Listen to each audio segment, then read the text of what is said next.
कांग्रेस के प्रदेश सचिव और पूर्व दर्जा मंत्री और वर्तमान में भारत रत्न पंडित गोविंद वल्लभ पंत जयंती के प्रदेश मुख्य संयोजक गोपाल रावत ने कांग्रेस छोड़ भाजपा ज्वाइन किया है।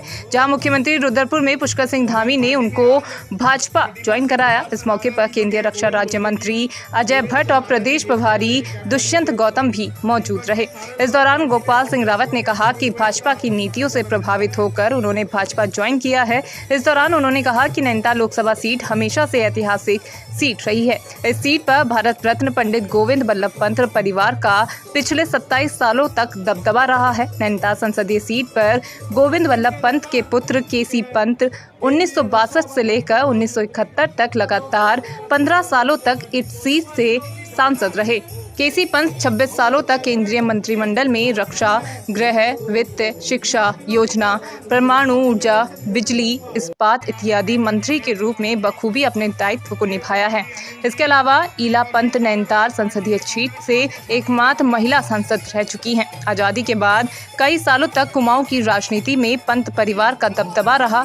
कई रिकॉर्ड भी अभी तक उन्हीं के नाम कायम हैं। साल 1998 में हुए चुनाव में नैनीताल उधम सिंह नगर सीट से भाजपा ने पंत परिवार की बहू ईला पंत को चुनाव मैदान में उतारा था, जहां ईला पंत भारी मतों से जीत हासिल कर सांसद तक पहुंची थी। इस दौरान गोपाल सिंह रावत ने कहा कि अजय भट्ट 5 लाख से अधिक मतों से जीतने जा रहे हैं और इस बार केंद्र में फिर से मोदी सरकार बनने जा रही है। पंत परिवार की अहम भूमिका देश में रही है। गोविंद वल्लभ पंत एक स्वतंत्रता संग्राम सेनानी और उत्तर प्रदेश के मुख्यमंत्री और देश के संयुक्त प्रांत के प्रधानमंत्री कहे जाने वाले और देश के गृह मंत्री गोविंद वल्लभ पंत जी थे। उसी क्रम में केसी पंत जी ने 27 साल तक केंद्र में मिनिस्टर रहे और योजना आयोग के अध्यक्ष भी रहे।